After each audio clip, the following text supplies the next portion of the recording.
for this trick, I've got 6 cards here that I just pulled out of a deck, and they each have a match. There's 3 of each kind, 7, a 9, and an 8. And what we're actually going to do is I'll just arrange them like this.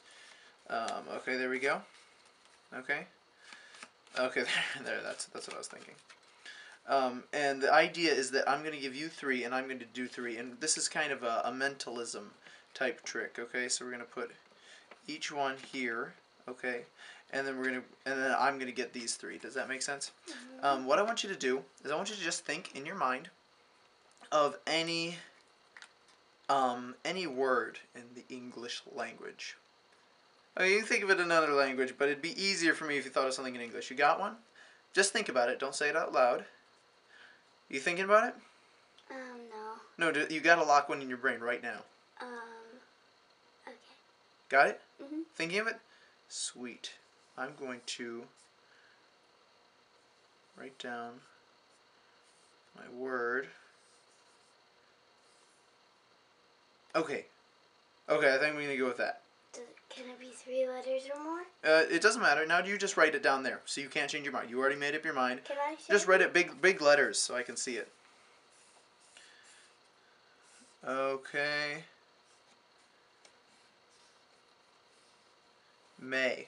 Interesting. Okay. Well, we'll just leave it there, and we'll move on to the next one. What I'd like you to do now is think of any number from 1 to a Google. Got it? Just think of it. Fast. Think of it. Got it? Mm-hmm. Multiply it, but no, just think of it. Just think of it instead. Okay. All right, thinking of it? Okay. I think I've got it. Okay. Lock it. Now write it down on yours.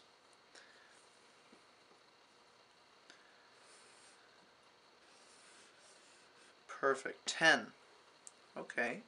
Now what I would like you to do is we're just going to take this deck of cards. I'm going to take all the cards here, and I'd like you to take half of the deck and set it there, wherever you'd like. Cut it anywhere you'd like.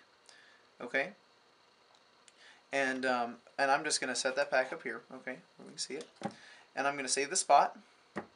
And here's the thing. You could have said any word. You could have written any word you wanted, right? Mm-hmm. And you could have named any number you wanted. And what I'm going to try to do is predict whatever card you wanted to cut to. I didn't tell you where to cut. You could have cut anywhere you want. And I'm just going to write down what card I think you cut to. Does that make sense? Mm-hmm. All right. Now what I'd like you to do, we're just going to check it out. Okay, remember it? Mm-hmm. And write it down on this piece of paper here. Do I Write the big. thing? Just write the number and whatever number or letter it is and its symbol next to it. You know. Okay. Oops. No. That's okay. I can just fix it. Okay, so that's a 2 of hearts. Okay, great. So basically, we've given you 3 decisions, and basically you could have done, you know, whatever you wanted with those. So you chose May 10 and cut to the 2 of hearts. And before you chose May, I wrote down a word on my piece of paper. This is May, right there. And I also wrote down a number. You could have thought of any number you wanted, but I thought you would think of the number 10. And you cut to any card in the deck, and I thought, for some reason, you would cut to the 2 of hearts. And that's the trick. Is that pretty cool? How do you do that? Magic. Okay. Okay, so for the trick, it's really, really simple. Usually what I do before the trick is I just do this completely impromptu, and I pull out a few doubles, just 3 doubles. You want them to be red spotted cards, though. Red spotted cards because the writing shows up the best. Now, if you're like me and you're terribly frugal, cheap, that means you might want to get some cards from a really cheap deck, which is what I did. You know, one of these 50-cent Dollar Tree decks, or you know, here these are just going to be cards from a different deck for that example. But you could just start out completely impromptu, pull them out, provided you don't mind ruining some cards. So, what you're going to do, pull out the 3 sets of doubles, and you're going to separate them like so. If you want to put them, and I arrange them in order, with the lowest number on top of your 2 packets. So you've got Ace, 4, 6. And then the only move in the whole thing is so easy. What you're going to do is spread out all the cards. You're going to put your pinky underneath these two. Okay, so collect those two, and then you're going to square up all the others like this with a break underneath there with your pinky. So that means you got 4 in this hand, 2 in this hand. It just looks like they're squaring them up. And as you turn them over, you're going to slip this card right there.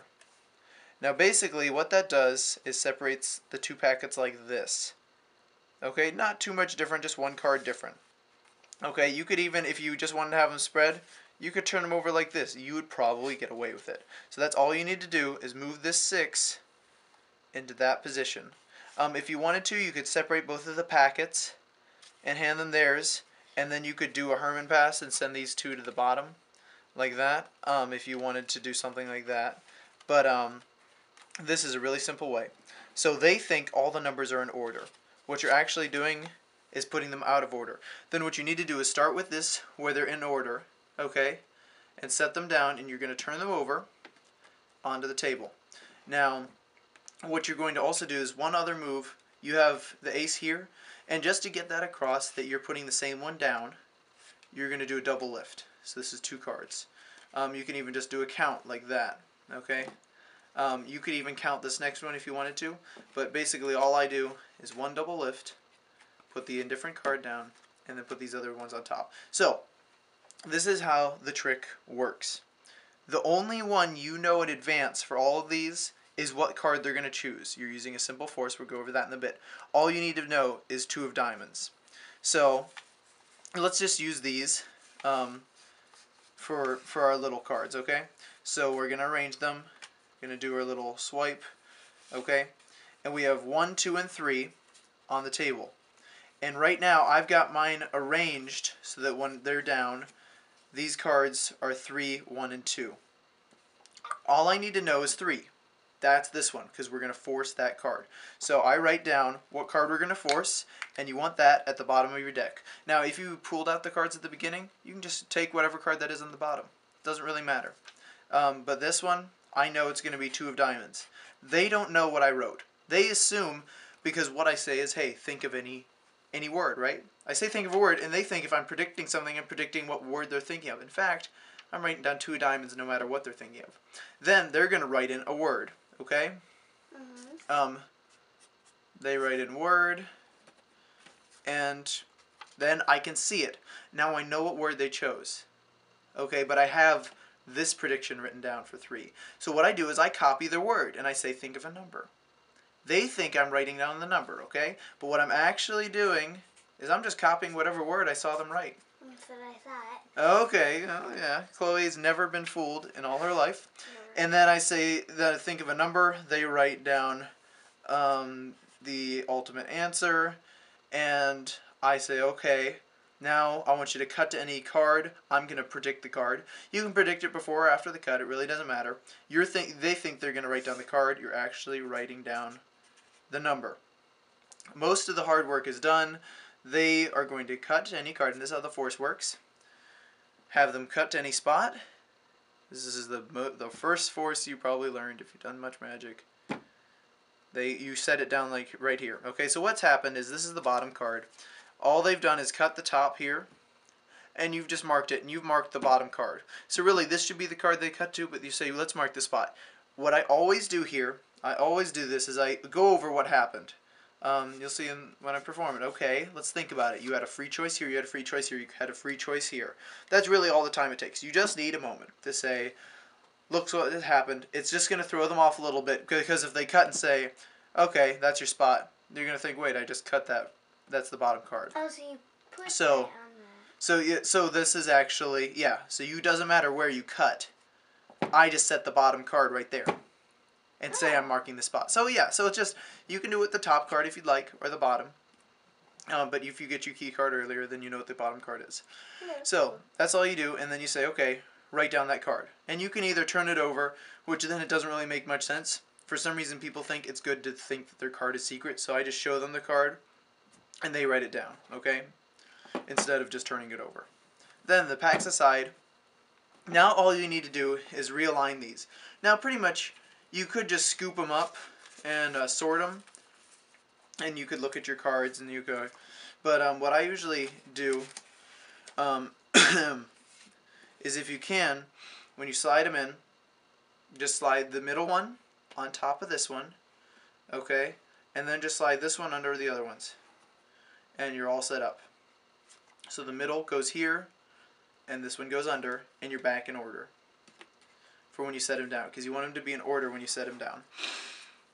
So you could just take them and organize them a little bit, but just going like this, that one goes on top, this one goes there. And that's going to put you back in order for when you reveal them. And this is based loosely on another key card find I taught, but that's the trick. It's a great mentalism trick, really easy, and is impromptu. And you could just do it. You could do every move in here with these pieces of paper. You know, it's not something hard. You want something a little thicker than this, though. Anyway, that's the trick. Thanks for watching. Okay. I hope and pray that someday that I will become alive.